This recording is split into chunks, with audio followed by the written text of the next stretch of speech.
old age schemes, pension schemes that had been developed were still not alleviating the poverty amongst the old.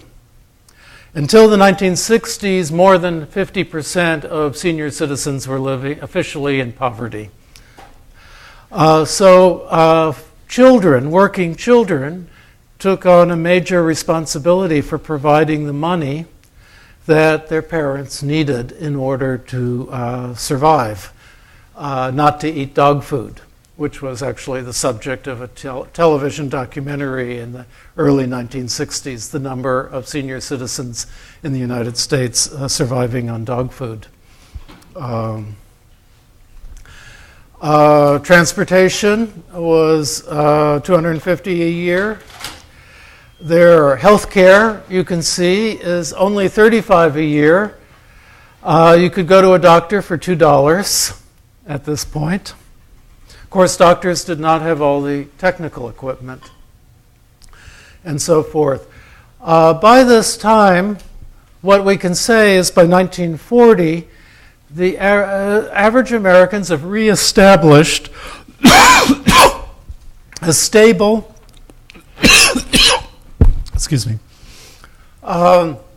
modest but comfortable standard of living that was still, at this time, better than comparable populations in other industrial countries. That the New Deal, in effect, had succeeded in stabilizing, had not solved all the problems, but it had succeeded in stabilizing the society and to a large degree stabilizing people's lives. That if there was not abundance of wealth, there was at least a reasonable degree of comfort. This will be up on the BSpace so you can look at it in more detail. One of the things I thought I would share with you is that the Department of Agriculture produced a cookbook for families, how to eat well, but within budget. And so I took out a couple of the recipes that I thought you might find interesting. They had chicken pot pie and meatloaf and things like that. But I thought, ham and oyster pie, that's probably to you guys, something strange. But again, oysters were still a regular part of the diet. And the government's recommending that you have salad with every dinner. That was a new thing. But they also recognized that people went out and, when they could, they would catch squirrels and rabbits.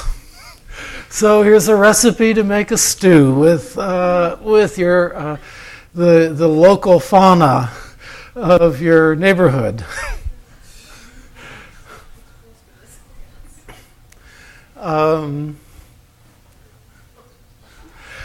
I thought, okay, it's interesting that this was actually a widely used cookbook. And I think one of the things that came out of the Depression, and then it's reinforced by World War II, is a trust in government to be a stabilizer, to provide information, to be non-biased. Again, this does not mean that people were turning to socialism. It's just that they accepted a role for government as a counterbalance. In a sense, they accepted there's a tacit acceptance of the argument that Theodore Roosevelt had made in 1912 when he ran for president, that the only effective counter to the power of big business and big organization was the government, the federal government in particular. And one of the results of the Depression was that this essentially was a lesson that most people accepted and internalized for a generation. The Vietnam War, which is of course beyond the term of this class, would shatter that trust in every way possible. But private companies were not to be kept down, and I thought I would share with you 7-Up's contribution to consumers wanting to eat well but inexpensively.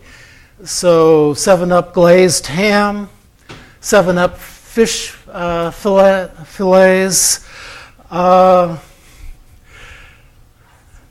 so 7-Up Broncos, which I guess are some form of pancake made with 7-Up. And you can find things like this from Coca-Cola, from Campbell's Soup, of course. And these were widely used.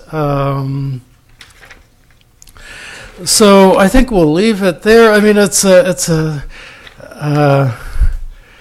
that in effect, I think we could say at the end of the 30s, confidence of some kind had been restored and misery reduced, but then the country was going to have to face the complications of its relationship with the rest of the world. And we'll get into that when we return from Thanksgiving. So all of you have nice holidays.